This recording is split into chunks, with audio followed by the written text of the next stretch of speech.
అసలు మీరు పుట్టి పెరిగిందంతా ఎక్కడ? నేను పుట్టింది ఓల్డ్ సిటీ, పెరిగింది ఓల్డ్ సిటీ. కొద్ది రోజులు రాయలసీమలో అంటే ప్రతి అన్ని లొల్లి పంచాయతీలు అవి ఇవి చేస్తుంటే కొద్ది రోజులు నన్ను రాయలసీమలో పెట్టారు మా అమ్మమ్మ వాళ్ళ ఇంట్లో.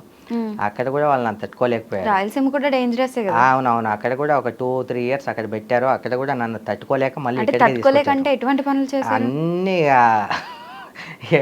టు బి ఫ్రాంక్గా చెప్పాలంటే లంగ పనులు చేసేటోని ఎక్కువ. లంగ పనులు అంటే ఇప్పుడు ఫర్ ఎగ్జాంపుల్ ఊర్లలో ఎలా ఉంటుంది, గుడిసెలు కొట్టాలు అవి ఉంటాయి కదా. ఎవరన్నా నన్ను ఇట్లా గురాయించి చూసినా సరే వాళ్ళ కొట్టాలకి మంట పెట్టేసేటోని. అమ్మో. తెలిసి తెలియని వయసులో.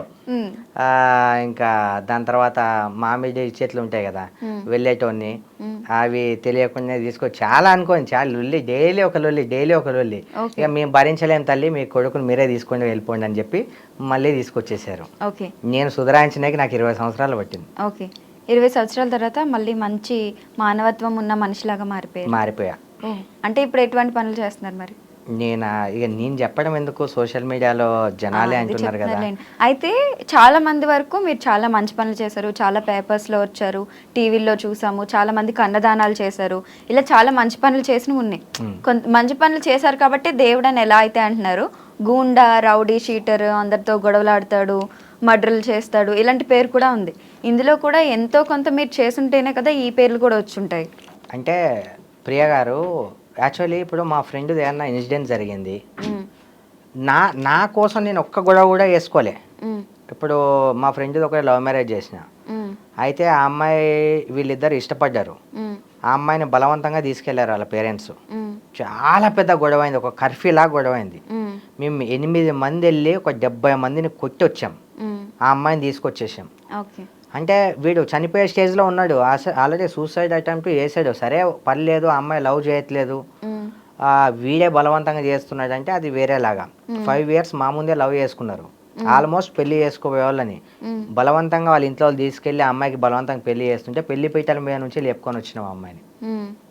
నేను జనాల కోసమే కొట్టినా, అంటే నా అనుకున్న వాళ్ళ కోసమే కొట్లాడినా. అది అన్యాయం అని నేనైతే భావిస్తలేను. ఇప్పుడు ప్రతి ఒక్కరికి కోర్టే చెప్పింది కదా, వాళ్ళు మేజర్స్ అయిన తర్వాత వాళ్ళు ఇష్ట ప్రకారం చేసుకోవచ్చు అని చెప్పి.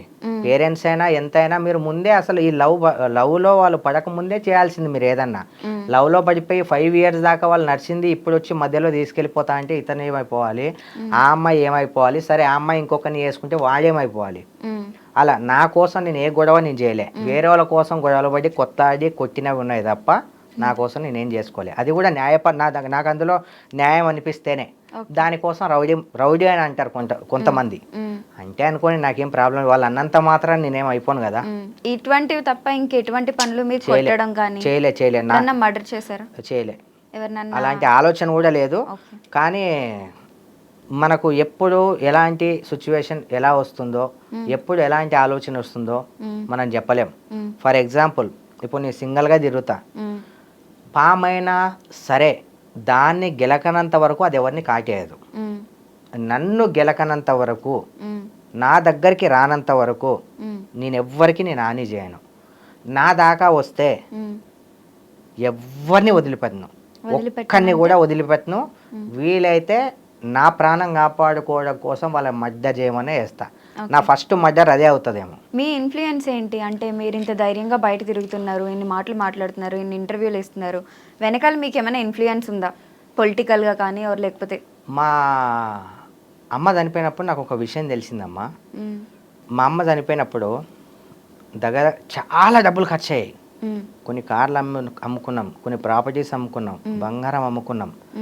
అయితే అంతకుముందు అనేది, అరే నువ్వు ఇంతమందికి అన్నదానాలు చేస్తావు, వచ్చిన ప్రతి ఫ్రెండ్కి ఇది చేస్తావు, పెళ్ళి అంటే పుస్తలు ఇస్తావు, సావు అంటే డబ్బులు ఇస్తావు, ఇన్ని గన నువ్వు చేస్తావు కదా, ఏదో ఒక రోజు నువ్వు పైదలైన రోజు ఎవరైనా వస్తారా అని అడిగేది మా అమ్మ.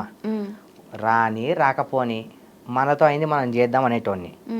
అయితే మా అమ్మ చెప్పిన మాట నాకు ఇప్పుడు గుర్తొస్తుంది. మనం ఎవరినైతే నమ్మి పక్కన పెట్టుకుంటామో ఫస్ట్ వెన్నుపోటు వాడే పొడుస్తాడు. ఎవరినైతే మనం సిన్సియర్గా లవ్ చేస్తామో ఫస్ట్ దోకా అదే ఇస్తుంది. నాకు ఈ లవ్ అన్నా ఈ ఫ్రెండ్షిప్ అన్నా నాకు అస్సలు నచ్చదు. అందుకే నేను ఎవరిని నమ్మి నేను పక్కన పెట్టుకోను. నేను నా గుండె ధైర్యాన్ని నమ్మే సింగిల్గా తిరుగుతా. ఒకటి అంటే తెగిర్చినోనికి తెడ్డే దిక్కు అన్నట్టు నాకు ప్రాణాల మీద నాకేం ఆశ లేదు. ప్రాణాలని మీరు తీసుకుంటేయో ఇంకోటి తీస్తేనో నేను తీస్తేనో ప్రాణం పోదు. పైనుంచి ఆ దేవుడు ఒక టైం అనేది రాసిపెట్టి ఉంటాడు. ఆ టైంకి ఎవరు ఉన్నా లేకపోయినా నా గుండె ధైర్యం ఎంత ఉన్నా ఆ టైంకి పోయేది వెళ్ళిపోద్ది, అటాక్ జరుగుద్ది, సీదా సాదా ప్రాణం వెళ్ళిపోద్ది. నాకు అలాంటి ప్రాణమే నాకు ఆశ లేదు కాబట్టి అన్నిటికీ నేను సిద్ధంగా ఉన్నా. నా గుండె ధైర్యాన్ని నేను నమ్ముకున్నా కాబట్టి ఒక్కనే వెళ్తా ఎక్కడికైనా. ఓకే, మీ పైన ఎప్పుడన్నా అటాక్ జరిగిందా? 2 times జరిగింది, అది కూడా అన్ఎక్స్పెక్టెడ్గా. ఎవరు వాళ్ళు? కావాలని కాదు, ఎవరో మా ఏరియా వాళ్ళే. దేనికి? గెలుపుకుందాం అంటే పగలిగా ఏం లేవు. ఇప్పుడు ఒక మనిషి వాడు ఎదగకుండా సరిగా లేదంటే తో వాని దగ్గర ఏముందిరా అని అంటారు. సరే అదే మనిషి కొంచెం బాగా పాపులర్ అయిండు, ట్రెండింగ్లో ఉన్నాడు, అరే ఇది ఎక్కువ చేస్తున్నారా, ఈయన ఏదన్నా చేద్దామనే ఆలోచన ఉంటుంది. అలాంటి నీచమైన పరిస్థితి మన దరిద్రం ఏంటంటే మన ఇండియాలోనే ఉంది. ఒకరు ఎదుగుతున్నాడంటే వాని ఎలా గుంజుదామనే దాని మీద ఉన్నంత కాన్సన్ట్రేషన్ వేరే దాని మీద వాళ్ళకు ఉండదు.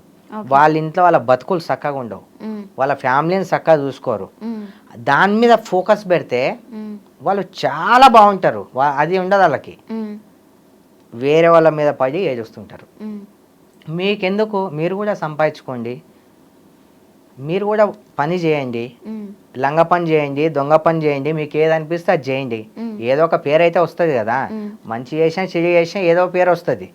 అది చేసుకోకుండా వేరే వాళ్ళని టార్గెట్ చేసి వేరే వాళ్ళను, ఇప్పుడు ఎవరైతే ఫామ్లో ఉన్నాడో వాడిని కొడితే మనకు ఫామ్ వస్తుంది, మనకు పేరు వస్తుంది అని అనుకుంటారు. అది 2 రోజులు మాత్రమే. 3వ రోజు వానికి టైం వస్తుంది, ఆ రోజు చాలా డేంజర్ ఉంటుంది. ఇదంతా గోల్డేనా? 100% గోల్డ్. చెకింగ్ ఇస్తారా? 100%. లాస్ట్ టైం అడిగాను, సరే ఓన్లీ గోల్డ్ పెట్టుకుని లాస్ట్ టైం అడిగారా మీరు? అడిగాను, అప్పుడు మీరు ఇవ్వలేదు. ఒకటి తీసుకెళ్ళొచ్చా?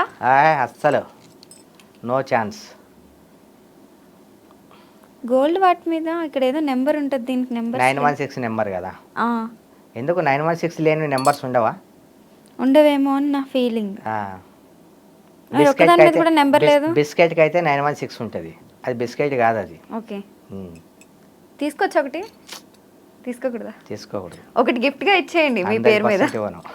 మరి ఎలా తెలుస్తుంది గోల్డ్ అని? ఒకవేళ మీకు అన్నం కావాలా చెప్పండి, మీ ఇంట్లో రేషన్ లేదా చెప్పండి. మాకున్నాయి, గోల్డ్ లేదు. గోల్డ్ ఎందుకు మరి? అందరికి ఇచ్చినవి ఇవ్వకూడదు, స్పెషల్ గా ఇవ్వాలి ఏమన్నా సరే. ఇది గోల్డ్ కాదో నాకైతే తెలియలేదు. గోల్డ్ టెస్ట్ కి పంపించాలి, తర్వాత ల్యాబ్ కి పంపిస్తాము. ఇప్పుడే పిలిపించి ఎవరినైనా ఎవరికి తెలుస్తుంది? ఇక్కడ గోల్డ్ అమ్మే వాళ్ళకి, చేసే వాళ్ళకి. గోల్డ్ అమ్మేవాడిని నెక్స్ట్ టైం ఇంటర్వ్యూ చేసేటప్పుడు గోల్డ్ అమ్మేవాడిని. కూడా గోల్డ్ ఏంటి? ఇక మీరు ఎలా అనుకుంటే అలా, దాని మీరు ఎలా అయినా గోల్డా? ఇవి గోల్డా? చూడు, నాకు తెలియదు, అందుకే అడుగుతున్నాను. నాకు తెలియదు. నేను గోల్డ్ అంటే మళ్ళీ తీసుకొని చెక్ చేస్తావా? నేను చెక్ చేయను. అది గోల్డా? ఇది మొత్తం గోల్డ్. ఇది ఓహో, ఇది మొత్తం గోల్డ్. ఓకే. ఇది కాపర్. ఇక్కడ ఏదైతే ఉందో ఇది గోల్డ్. ఇది ఓకే.